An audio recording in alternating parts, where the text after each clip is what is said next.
Hello guys, welcome to another video of stock market friends. Bagmane prime office REIT मतलब Bagmane REIT guys, ये upcoming IPO आज open हो रहा है। जाने की complete analysis, business model, financial condition, performance, GMP कितना चल रहा है, लिस्टिंग कितना मिलेगा, अप्लाई करें या फिर नहीं, फाइनल डिसीजन क्या ले, इन सभी पॉइंट्स को डिस्कस करेंगे। और ये कोई रिकमेंडेशन वीडियो नहीं है, इसलिए जो भी फाइनल डिसीजन होगा अपने रिस्क पर लीजिएगा। चलिए फ्रेंड्स, वीडियो को स्टार्ट करते हैं। तो गाइस, आईपीओ 5 को ओपन हो रहा है, मतलब आज के दिन 7 मई क्लोज किया जाएगा। 15 मई का लिस्टिंग डेट है। 95 टू 100 रुपीज पर शेयर की price band, fresh capital OFS का कॉम्बिनेशन, बुक बिल्ड राइट है। और ये मतलब राइट मतलब क्या, रियल एस्टेट इन्वेस्टमेंट ट्रस्ट है। 3405 करोड़ का इशू साइज है। 34.05 करोड़ शेयर्स का इशू किया गया है। और एनएससी बीएससी दोनों एक्सचेंज में लिस्टिंग होगा। फ्रेश कैपिटल 2390 करोड़ का, ओएफएस 1015 करोड़ का किया जा रहा है। अलॉटमेंट डेट 12 मई का, 13 को रिफंड रिलीज किया जाएगा। शेयर्स डिमैट अकाउंट में क्रेडिट होगा। ऑफर दिया गया है इन्वेस्टर्स, यहाँ पे अगर देखा जाए तो 8.5 करोड़ शेयर्स का ऑफर किया गया हर एक को, मतलब क्यूआईबी और एचएनआई, मतलब यहाँ पे देख सकते हैं ऑफर किया गया है। अब अगर जीएमपी की बात करें तो कंपनी का जीएमपी 4 रुपीज का ट्रेड कर रहा है। 4% का लिस्टिंग एक्सपेक्ट कर सकते हैं। 104 रुपीज का एस्टिमेटेड लिस्टिंग प्राइस कर सकते हैं। अगर बिजनेस की बात करें तो कंपनी जो है ये commercial office, real commercial office right है, जो कि फोकस्ड है premium grade A plus business parks का बेंगलुरु में, जो कि one of India leading office markets है। इसको ओन करते, यहाँ पे ओन करता है और मैनेज कर रही है। और पोर्टफोलियो कॉन्सेंट्रेटेड है की माइक्रो मार्केट्स में। इस सिटी में, बेंगलुरु सिटी में की माइक्रो मार्केट्स में इसका पोर्टफोलियो कॉन्सेंट्रेटेड है। और प्राइमरली लीज पर दिया गया है मल्टीपल कॉर्पोरेशंस को और ग्लोबल टेक्नोलॉजी कंपनीज को लीज पर दिया गया है। और 30 जून के अकॉर्डिंग पोर्टफोलियो में 6 grade A plus business parks है। Total area 20.3 million square feet का। और लीजेबल एरिया है 19.6 मिलियन स्क्वायर फीट का, जो कि कमिटेड ऑक्यूपेंसी और लगभग 97.9% के साथ। और पोर्टफोलियो में इंक्लूड है completed office assets, under construction developments, future development projects, hotels और solar power projects।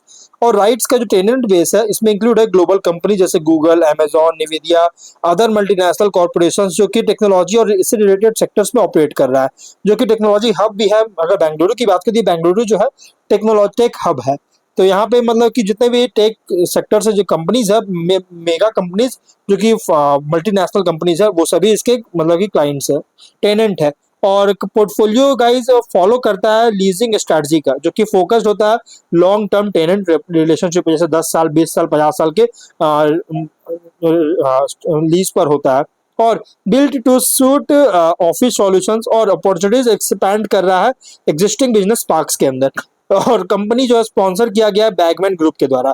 किसको द्वारा? तो बैगमैन ग्रुप के द्वारा ये कंपनी स्पॉन्सर किया गया, जो कि Bengaluru based grade A plus office developer है और ओनर है, जो कि सिग्निफिकेंट डेवलपमेंट पाइपलाइन है मल्टीपल सिटीज में, इंडिया के मल्टीपल सिटीज में डेवलपमेंट पाइपलाइन में है, बहुत बड़े बड़े प्रोजेक्ट्स। तो ओवरऑल बात करें तो company grade premium grade A plus business park का बेंगलुरु, जो कि सिलिकॉन वैली ऑफ इंडिया कह सकते हैं या टेक हब भी कह सकते हैं, यहाँ मैनेज कर रही है। अगर फाइनेंशियल देखा जाए तो रेवेन्यू एसेट्स है 7675 करोड़ का रेवेन्यू, प्रॉफिट 24 में 2237 करोड़ का रेवेन्यू, 809 करोड़ का प्रॉफिट, 25 में 2391 करोड़ का रेवेन्यू, 897 करोड़ का प्रॉफिट, 9 मंथ्स में 1960 करोड़ का रेवेन्यू, 829 करोड़ का प्रॉफिट है। देखिए कंपनी का जो अर्निंग्स है, बहुत अच्छी अर्निंग देखने को मिल रहा है। ट्रैक रिकॉर्ड जो है, अच्छी अर्निंग का ट्रैक रिकॉर्ड प्रूव किया है, जो कि रिस्पेक्टेबल मार्केट शेयर के साथ। और अगर हम बात करें गाइस ऑब्जेक्टिव का, तो बीडीपीएल ऑफ लग्जर के द्वारा, जो कि बैगमैन कैपिटल टेक पार्क है, इसका एक्विजिशन करना चाहता है। इसी के द्वारा 93% का जो इशू का जो 93% है, ये पार्ट फंडिंग करेगा एक्विजिशन के लिए और जनरल कॉर्पोरेट पर्पस के लिए फंडिंग चाहता है। देखिए कंपनी जो है ना, ये ऑफर जो है अपीयर कर रहा है एक ल्यूक्रेटिव अपीयर, जो सो अपीयर करता है, ल्यूक्रेटिव अपीयर करता है, जो कि एक अच्छी स्कोप भी देखने को मिलता है। लिस्टिंग डे के एक दिन पहले, मतलब कि on the day of listing के दिन जो है, इसमें इससे एक अच्छी यील्ड भी देखने को मिल सकता है और इसके लिए एक अच्छा स्कोप भी क्रिएट कर रहा है ऑफर जो है अपीयर करता है। और अगर हम बात करें इस कंपनी के आगे अगर देखा जाए कॉम्पिटिटर का, तो इसके कॉम्पिटिटर है गाइस, अगर हम बात करेंगे, सॉरी गाइस, इसके कॉम्पिटिटर जो है, लेकिन उससे पहले 30 फाइनेंशियल ईयर तक एनओआई का जो बीज होगा लगभग 12% CAGR हर साल ग्रोथ करने का एस्टिमेट बताया जा रहा है। और यहाँ पे कंपनी का कॉम्पिटिटर है गाइस, अगर हम देखेंगे तो इसके कॉम्पिटिटर है embassy office parks right, mind space business parks right, Brookfield India real estate trust right और नॉलेज रियलिटी ट्रस्ट, इसके कॉम्पिटिटर। और भी बहुत सारी कंपनी जो कि रिसेंटली लिस्टेड किया गया स्टॉक एक्सचेंज में। अगर हम बात करें गाइस कंपनी जो है, ये जो है, अगर हम लिस्टेड पीयर से अगर देखा जाए लिस्टेड पीयर से आउट परफॉर्म किया है कंपनी इसके फाइनेंशियल डेटा और अदर पैरामीटर्स के कंपैरिजन में, जो है बहुत ही आउट परफॉर्म किया है लिस्टेड पीयर से। शॉर्ट एनालिसिस करेंगे तो ऑपरेट कर रहा है as a commercial office right, जो कि ओन करता है इनकम जनरेटिंग बिजनेस पार्क्स का। पोर्टफोलियो में कंसिस्ट है premium grade A office assets का, जो कि हाई एक्यूपेंसी लेवल्स के साथ। स्ट्रॉन्ग टेनेंट प्रोफाइल है जिसमें इंक्लूड मल्टीपल मल्टीनेशनल एमएनसीज हो गया, जो कि स्टेबल रेंटल इनकम इंश्योर करता है। लॉन्ग टर्म लीज एग्रीमेंट्स है जो कि प्रेडिक्टेबल और रिकरिंग कैश फ्लोज प्रोवाइड करता है। और एक्सपीरियंस्ड स्पॉन्सर्स और रियल एस्टेट मैनेजमेंट टीम के द्वारा बैक्ड किया गया है कंपनी। राइट स्ट्रक्चर जो है ये रेगुलर इनकम डिस्ट्रीब्यूशंस को जो है डिस्ट्रीब्यूट करता है, इन्वेस्टर्स को इनेबल करता है डिस्ट्रीब्यूट करना। और वीकनेस की बात करें तो पोर्टफोलियो कॉन्सेंट्रेशन है लिमिटेड लोकेशंस पर, जिससे ज्योग्राफिक रिस्क इंक्रीज हो रहा है, क्योंकि बेंगलुरु में ओनली कंपनी का कॉन्सेंट्रेशन है।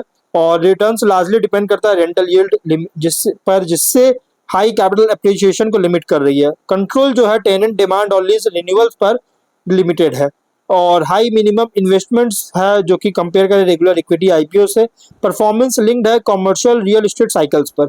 और अपॉर्चुनिटीज की बात करेंगे तो एडिशनल सिटीज में एक्सपैंड कर रहा है, जिससे एसेट बेस को डाइवर्सिफाई कर सकता है।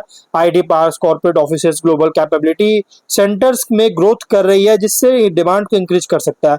और इंस्टीट्यूशनल पार्टिसिपेशन जो है राइट में रियल एस्टेट इन्वेस्टमेंट में इंक्रीज कर रहा है, जिससे राइट ग्रोथ को सपोर्ट करता है। और भी ज्यादा कॉमर्शियल प्रॉपर्टीज को एक्वायर करने की एबिलिटी है, जिससे रेंटल इनकम को स्केल कर सके। लॉन्ग टर्म डिमांड स्टेबल है ग्रेड ए ऑफिस स्पेसेस के लिए मेजर सिटीज में।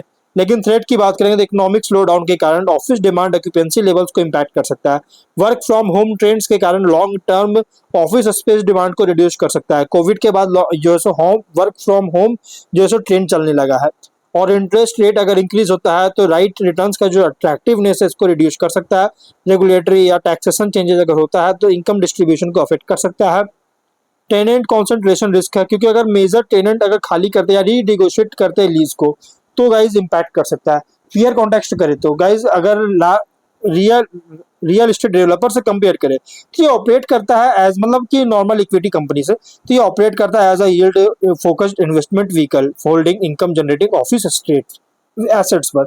और वहीं अगर अदर राइट से अगेंस्ट अगर देखा जाए तो एसेट क्वालिटी, एक्यूपेंसी लेवल्स और रेंटल यील्ड स्टेबिलिटी पर कम्पीट करता है। इन्वेस्टर के लिए आईपी रिप्रेजेंट कर रहा commercial real estate income focused investment, जहां ग्रो रिटर्न्स डिपेंड करता है रेंटल इनकम कंसिस्टेंसी और पोर्टफोलियो ग्रोथ पर।